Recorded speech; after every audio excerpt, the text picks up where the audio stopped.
Allons à Sabrina maintenant parler de ces fameux tarifs douaniers parce que, Sabrina, l'administration Trump pourrait repousser la date limite du 9 juillet. Oui, bon, on se dit quand même qu'on n'est pas au dernier revirement de situation concernant les tarifs douaniers. Et voilà qu'à cette date-là, en fait, Donald Trump s'était donné donc jusqu'au 9 juillet pour peut-être imposer des tarifs plus élevés sur les importations qui proviennent de différents pays si jamais il n'y avait pas eu d'entente. Mais là, lors d'un point de presse un petit peu plus tôt aujourd'hui, il y a la porte-parole de la Maison-Blanche qui a dit que le sursis pourrait être prolongé, mais que quand même, c'est le président américain qui va prendre cette décision, donc qui va avoir le dernier mot.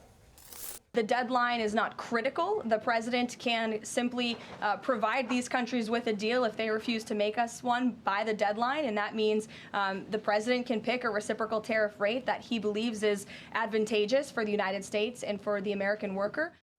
Sur un autre sujet maintenant, Sabrina, l'Iran et les États-Unis se relancent encore une fois concernant le nucléaire. Oui, effectivement. Il y a un petit peu plus tôt aujourd'hui, il y a le secrétaire américain à la Défense, Pete Hegseth, qui a réalisé en fait une conférence de presse pour donner justement plus de détails concernant ces frappes américaines du côté de l'Iran sur les centrales nucléaires. Il a dit que, bon, toutes les frappes ont atteint tous les objectifs, mais qu'il n'y aurait pas nécessairement de preuves non plus que les Iraniens ont déplacé de l'uranium enrichi avant les frappes. On peut l'écouter.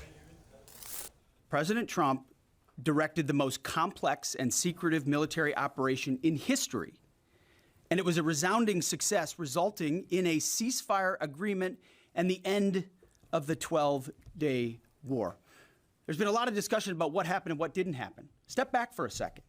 Because of decisive military action, President Trump created the conditions to end the war, decimating, choose your word, obliterating, destroying Iran's nuclear capabilities. Puis de l'autre côté, il y a le guide suprême de l'Iran qui a pris la parole pour une première fois dans une allocution télévisée un petit peu plus tôt aujourd'hui depuis les attaques de samedi. Et il a dit, il a relativisé en fait les impacts des frappes américaines en Iran. Et il a dit que le président américain avait exagéré l'impact des frappes.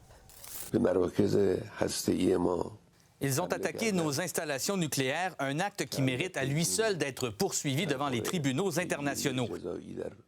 Mais ils n'ont rien fait de significatif.